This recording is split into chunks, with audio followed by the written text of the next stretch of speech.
You are tuned into the fourth episode of Chasing Gold Olympics. I'm your host, Muqbil Yabarow, joined by my co-host, Mike Hove. In today's podcast, we'll be talking about Olympic basketball, football, swimming, and the dramatic results of the track and field action. We'll have a special guest to help us break all of that down as well. But Mike, what's going on, my man? What's good? You good? Yes, sir. Yeah, let's delve into it, man. There's a lot of action to unpack in today's podcast, but we're going to open the show with some swimming action. Now, South Africa's Tachana Smith, she recently announced her retirement after winning a gold and a silver medal at the Paris Olympics. She ends her swimming career as South Africa's most decorated Olympian with 4 medals, now 2 gold and 2 silvers. Tachana officially surpassed her male counterpart, Chad le Clos. He's the only African swimmer to have beat Michael Phelps at the Olympics. He has 1 gold and 3 silver medals. Now, the 2 Olympians have contributed profusely towards Africa's medal tally in the history of the Olympics. They also joined the ranks of Zimbabwe's Kirsty Coventry. She's the most decorated African Olympic swimmer who retired with 7 medals to her name.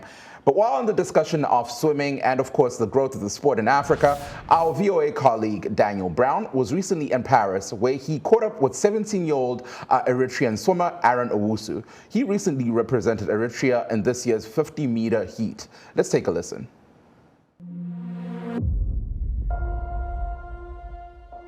Hi, my name is Aaron Owusu. I'm 17 years old, and I'm swimming for Eritrea. I got into swimming because my dad's coworker actually was the coach of a swim team. So she got me and my older brother on the swim team. So I started around when I was 2.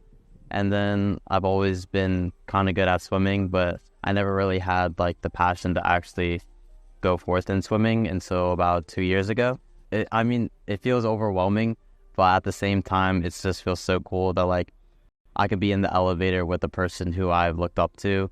And I like, when I went on the bus, I looked up to Caleb Dressel, and I saw him when I was on the bus, so that was amazing. So being here swimming is just so amazing to me. Some of my goals are to medal in hopefully 50 freestyle, and I hope to be a role model for not only just my brothers, for people back in Eritrea and all of Africa, and just African-American swimmers. What I enjoy most about being in the water is kind of like the tranquility and the calmness of it.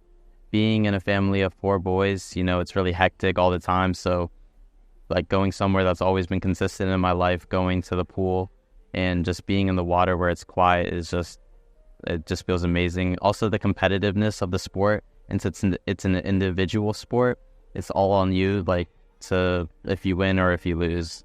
Right before I dive in the water, I usually have music blasting. I take off my headphones.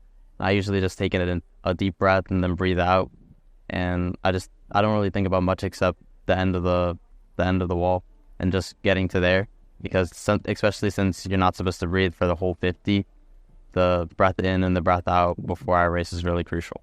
My journey to the Olympics has been long but short.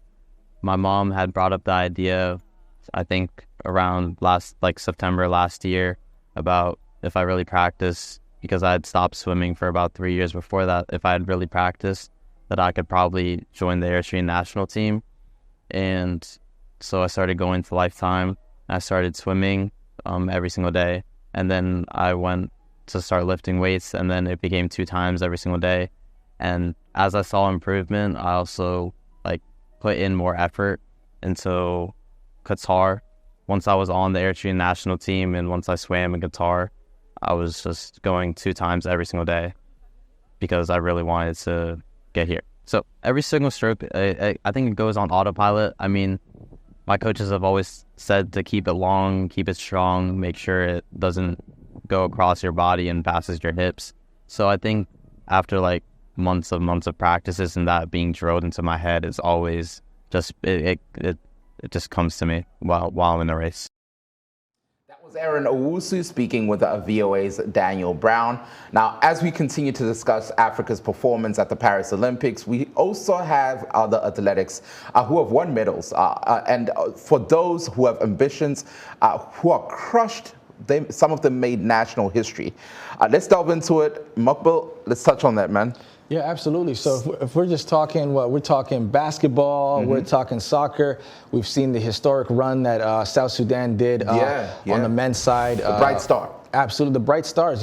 For a country to be this young and for them to garner that type of social media traction, it's only an upside from there. So kudos to them, but we also got to talk about the Nigerian women's team. The Tigres. Yes. So they have made it to the quarterfinals. Yep. Shout out to them for not only being able to get to the quarters, but being the very first African team on the men's side and the women's side to be able to make it to the quarters. So what do you think that their chances are? And you want to talk about maybe some of the players? Yeah. I think let's just profile the team a little bit. We'll profile, I guess, one of the person who's being spotlighted the most out of the Olympics, who's Azine Kalu. She's the team's highest point scorer right now at the Paris Olympics. She has 58 points from 3 games. In her last game, I believe she had at least 21 points. So she had 21 points and 3 steals just to her name. So she's one of the people who are shining. But of course, Muqbil, you know of some of the other players. One of them that we're going to touch on. Yes. She's and it's going to segue to the discussion of whether or not the sport is growing in Africa, right? Parallel, Looking at the WNBA here in the United States and how the sport is growing in Africa. We do have a Nigerian American player. Absolutely. She didn't make it on the American team.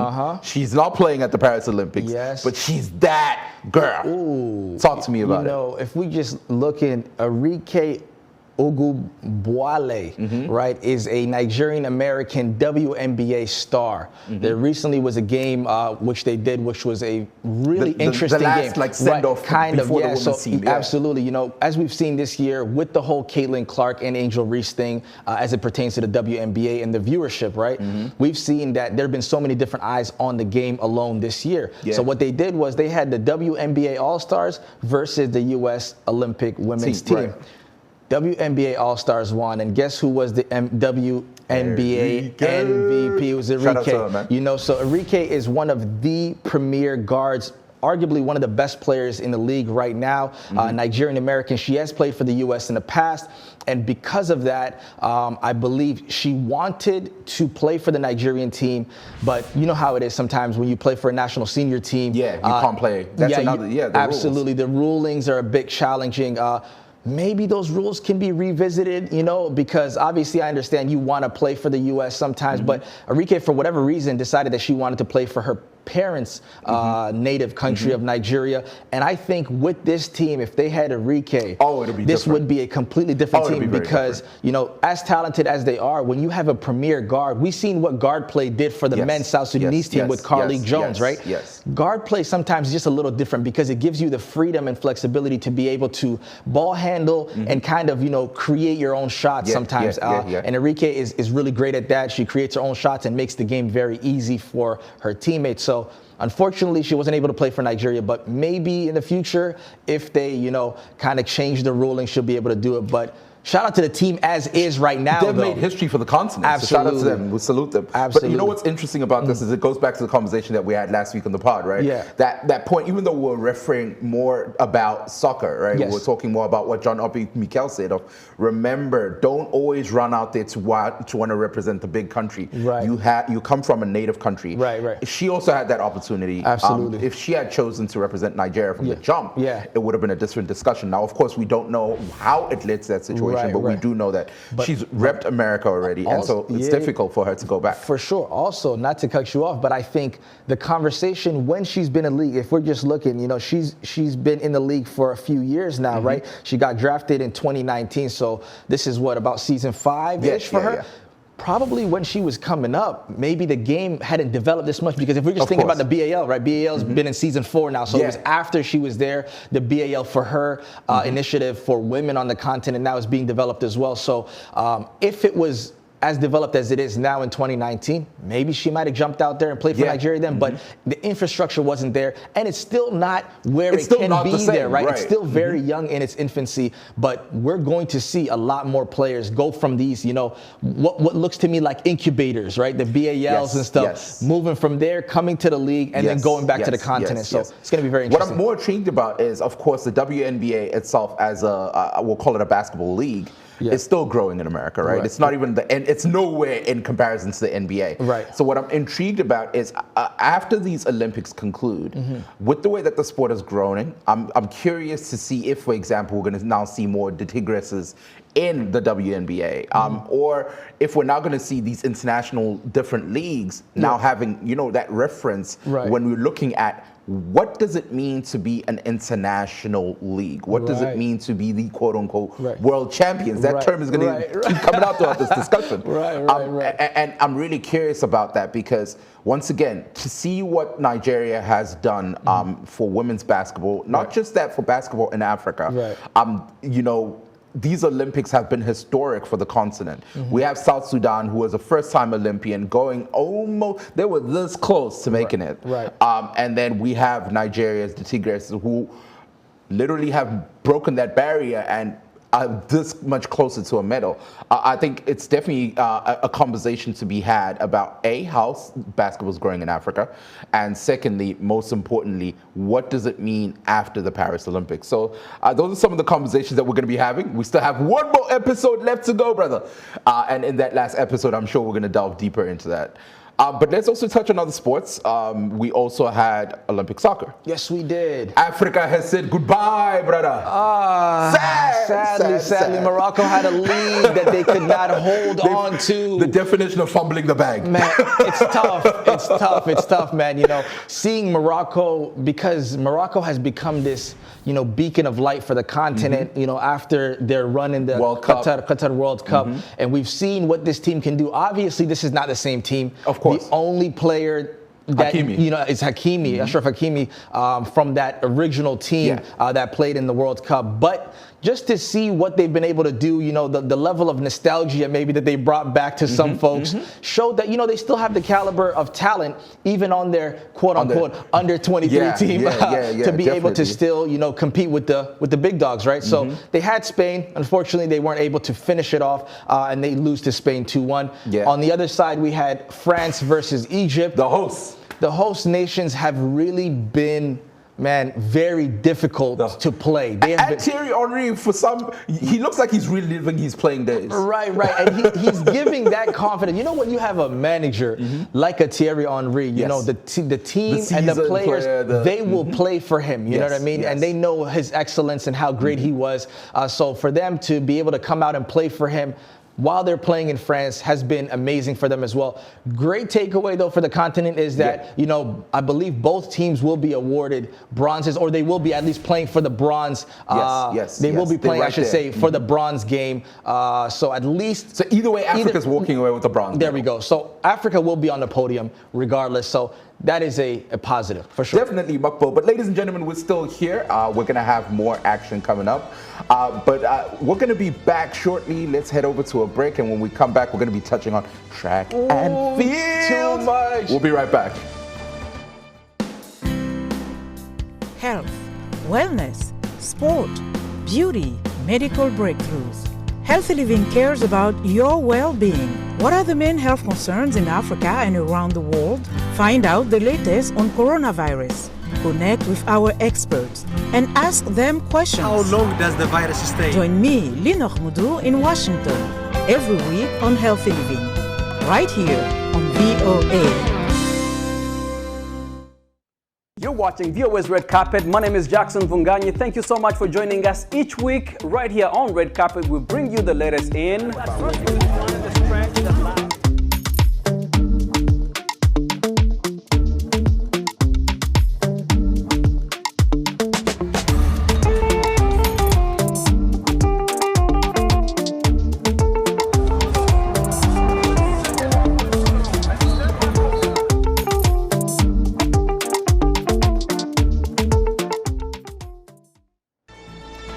Welcome back. We have still not gotten into the track and field action just yet, in particular the men's and women's 100-meter finals.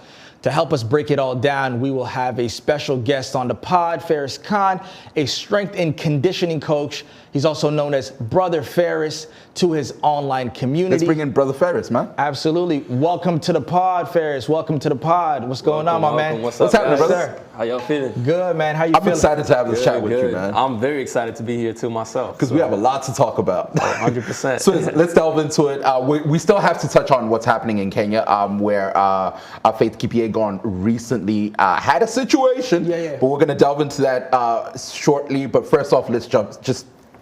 Let's hit the track running. No pun intended. Let's go into 100 meters women's. Sha'Carri does not win gold as expected. And then we have the 100 meters on the guy's side. Kishan maybe was expected to win, but he was so close. First, let's jump into the women's 100 meters. What were your thoughts coming into it, and what did you see from that race in particular? Yeah, so I thought Sha'Carri was going to take it. Yeah. You know, she looked great through the semifinals, through all the prelims. And, you know, there was a situation where her and Shelly-Ann Fraser-Pryce weren't able to warm up properly. Mm-hmm. I think that also played a little thing into the mental, because when you looked at her run in that final, she didn't look the way she was in the earlier rounds, you know? So mental health and your just the ability to get in the zone plays a huge role in your performance. So I think that's what happened, and she got smoked, honestly. I mean, Julian Alfred looked great. Yeah. You know, it wasn't a close race, but she's still walking away with the silver for Sha'Carri, so. Yeah. I'm curious about that. To delve deeper into that mental health discussion, how important is it to be in the zone before you get into that race? You only have about 10 seconds to make your mark. How important is it for you to be mentally fit and mentally ready before you take that part? I mean, that's literally half the battle, because, you know, you see a lot of athletes, they'll prepare, you know, physically, they'll prepare specifically, do all the block work, the training, but you also got to prepare mentally, you know, and, you know, that is things that you also have to practice and develop, just like the skills of sprinting. So, you know, if you're not in the zone, like maybe you're a little anxious, you're a little stressed out, there's no way your body's going to perform to the best of its ability. You know, so I hope you're going to hold on to that, because we're going to touch on Noah Lyles. Oh, yeah, 100%, you know what I'm saying? No, but whilst on that discussion of the women, of course, first off, I will say shout out to Julian Alfred. Yeah, no, shout out. History for St. Lucia. Yeah. First gold medal. First medal at all. For the country. For the whole country. Is a gold in the 100-meter sprint. What a phenomenal race to be able to say that you won gold. I already saw what it looked like when she won in Worlds earlier on in the year, when she got this amazing welcome back when she landed back in St. Lucia. So I can only imagine what this is going to feel like. So shout out to her for that, for sure. She looked amazing too. I mean, it wasn't close. Yeah, so. it was but do people think that? Because I'm pretty confident before the race, a lot of people had two names on their mouth. For men, it was Noah Lyles. And for women, it was Sha'Carri. So how do we get to that situation? You know, honestly, I mean, Julian, like you said, from indoor, like from all, like the whole season, she's looked so good. You know, and it's like, she's an under the radar type of name. You hear Sha'Carri because, you know, she's one American, she's got her personality. You hear the Jamaicans, you know, but then to have someone like Julian Alfred, who's a little under the radar, come out, you know, I think that's where it was almost like a surprise for some people, you know. If we had the Jamaicans, you think we're still making the same? Hey? I think Shelly-Ann Fraser-Pryce would 100% medaled. I don't know about gold. You don't think she would smoke them? I don't know, Shelly-Ann. I mean, Shelly-Ann is on her later part of her career. Okay, that is a good part. And, you know, Sha'Carri has really been getting the best of her as of late, per se. But Julianne she just ran that 100 meters almost like to perfection, man. It was so perfect. And like you said, the distance between 1 and 2 was nowhere near like the men's conversation. You know, it was a very dominating performance by her. So I don't think Shelly-Ann or anyone else for that matter could have done anything against Julian being in the form that she's been in this year. Yeah, and honestly, Sha'Carri didn't necessarily run bad. She just had a horrible start. First of all, you look at her start. She sat back in the blocks. Her reaction wasn't good, but she's so fast. She was able to catch her ground, but she couldn't catch Alfred. So. And also, like you said, that warm up, that pre-warm up, whatever ritual you have, all of these things are so important going into it, because in different sports you might not take it as seriously, but for sprinting you need as much time as you can just to calm down and you know, really be in the zone. So taking that away and not letting both her and Shelly-Ann Fraser-Pryce get into the Olympic Village kind of, I'm sure tossed off their. It's a little different, right? mental, Definitely for sure. played a Yeah. role. Yeah. All right, gentlemen, but now we do have an understanding. I want us to delve to Africa. Yes. Before we head over to the men's 100-meter race. Right. I want us to talk about Faith Kipyegon. She is the Kenyan runner who is the talk of the town right now. She was one of the runners who she won silver medal, and then suddenly there was a discussion, and the IOC decided, let's strip her off this medal. Yes. And of course, that is a decision that has been reversed.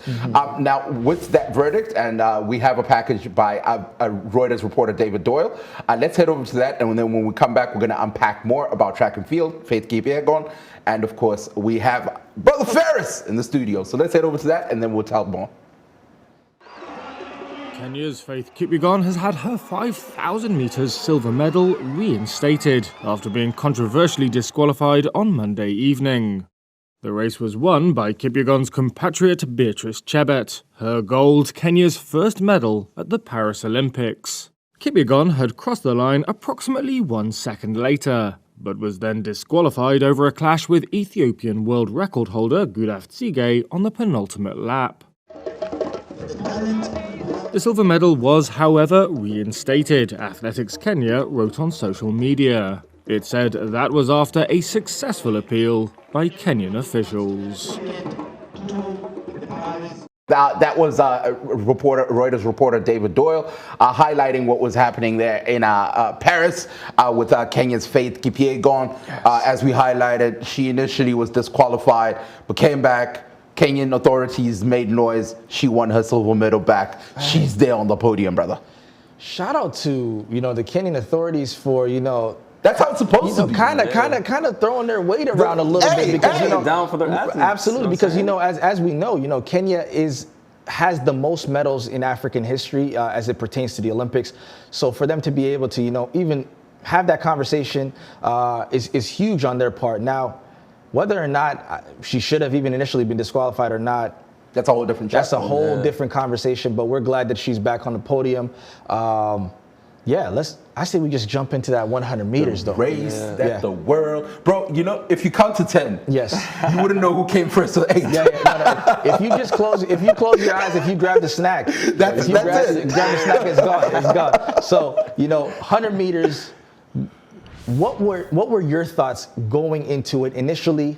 Who did you think was supposed to win? Or not, I shouldn't say supposed to win. Who did you expect to win maybe? And did it turn out how you expected first? Yeah, that was a crazy race. Y'all saw how close it was, and it was close from the beginning. We knew it was going to be close. Yeah. They had a lot of drama. You see how Noah was staring down Oblique, and then, a month earlier, Oblique was staring down Noah, things like that. So there was that rivalry, and there's always been the rivalry between U.S. and the Jamaicans. And so, it was hot, Noah, he'd been the favorite since, indoor and since Worlds. But then Keshawn Thompson coming in with the world lead. So I'm sitting here thinking, man, I don't think anybody is going to beat, Keshawn Thompson just because he's looking so good. When he ran that world lead, it almost looked like he wasn't trying, Yeah. So I thought he was going to take it. I thought Oblique was going to take silver. I thought Tebogo was going to be in the mix. And Noah, I knew he had a shot, but it was going to be hard. That was his personal best that he just ran in the win right there. Right. So, when it came down, my initial thought, I thought Keshawn had it. Just like the announcer, he was screaming, Jamaica's got gold. But then, when to see it unfold the way it did and how close it was and watching, Noah rip off, and put his name out there, I'm like, wow, this man really did it. Phenomenal. I want to go back to the chat now that you brought it up about mental fitness, right? Yeah. Noah Lyles himself has come out open. He said he has several different mental, I don't want to say issues, but he has several. He has ADHD, he has anxiety. How does he still become the man who time and time again proves, I'll call them the haters, wrong? He's a different breed because he lets his personality show.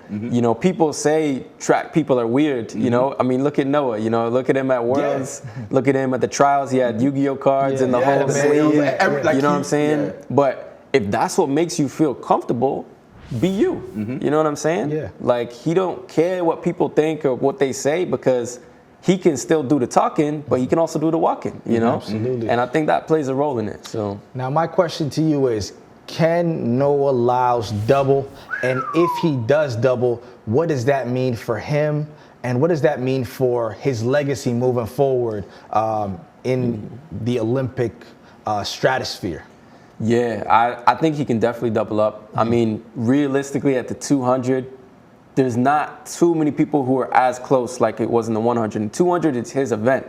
100 is just kind of like the thing he did on the side. You know, 200, I genuinely think he also has the ability to go for the world record. So, I mean, it's not going to be easy, but just looking at how dominant he's been over the 200 meters, I don't think someone's coming too close, you know. No, we're going to have to slowly start wrapping up, but I want to touch on Africa, right? Because Africa was in the conversation in that 100. We saw Akani Simbine, national best. Do you know how insane it sounds that you ran the national best, but you still weren't even top 3, fam? Didn't even get a medal. We had Tebogo Letsile, national best in Botswana. He came, what, 5th, 6th? Omanyala, who doesn't Omanyala didn't even make it to the qualifiers, but we're going to touch on Omanyala. First off, let's talk about that. Akani Simbine and Tebogo Letsile, both of them were people that had in the conversation from the jump. They thought some would come 2nd, 3rd, what it would look like. What was your takeaway from them? Yeah, I mean, shout out to Africa, you know what I'm saying? Simbine, like you said, to run a national best and off the podium, it just shows the depth that this year had, you know, from all around the world. But, you know, from an African standpoint, I mean, they're getting faster. You know, even, you know, Omanyala, who didn't even make it up in the finals, he's the fastest Kenya's ever seen over that distance, you know? So, and then Tebogo, just his name has been out there. I think in these next years to come, Africa is going to be... You think Africa will win a gold medal soon? They're going to be right there next to Jamaica and the U.S., to be honest. In the sprints. In the sprints. Nice. I like that take. I like that take. And then Ferdinand, what happened there? Man, you know, this guy runs so fast in Africa, in Kenyan soil specifically, you know? So I think he's got it in him, you know? It's also a thing, it could be, you know, nerves, and like he's also getting to that big stage. So this experience, although he didn't get as far as he would have liked, is good for him. I think it's going to help, you know, make him better overall, and we're going to see his name out there in the future too. All right, so let's wrap up, absolutely, absolutely. It's been a pleasure to have you on, my man. It's been a pleasure myself, Brother Ferris, it's been real having you. So that is the end of episode 4 on the podcast. Just like that, you know, sometimes just like the sprints, when you blink, don't last. right? When you blink, it's over. So, you know, episode 4 is done. We will see you guys next time. We will see you next time for the final episode as we wrap up the Olympics. Man, we're going to have so much content to give you guys. It is going to be phenomenal. Special guests will be there, and we will be back right on your screens. Like we never left. Until next time, I'm Muqbil Yabarow, joined by my co-host, Mike Hove. It was a good one. It's been We're real. going to be back next week here on Chasing Gold Olympics 2024. We're going to be unpacking the finalists. We're going to be touching on the last medals. We're going to be showing you who did what, when, and how. So stay tuned right here on VOA's Chasing Gold Olympics podcast. I'm Mike Hove. Catch you all next week.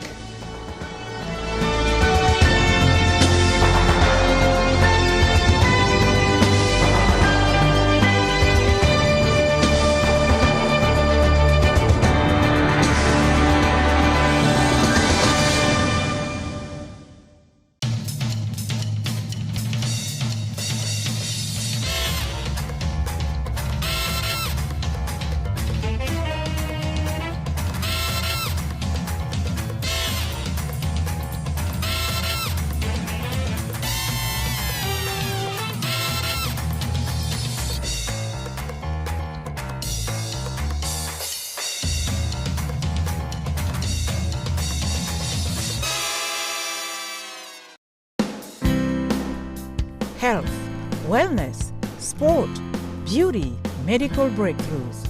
Healthy Living cares about your well-being. What are the main health concerns in Africa and around the world? Find out the latest on coronavirus.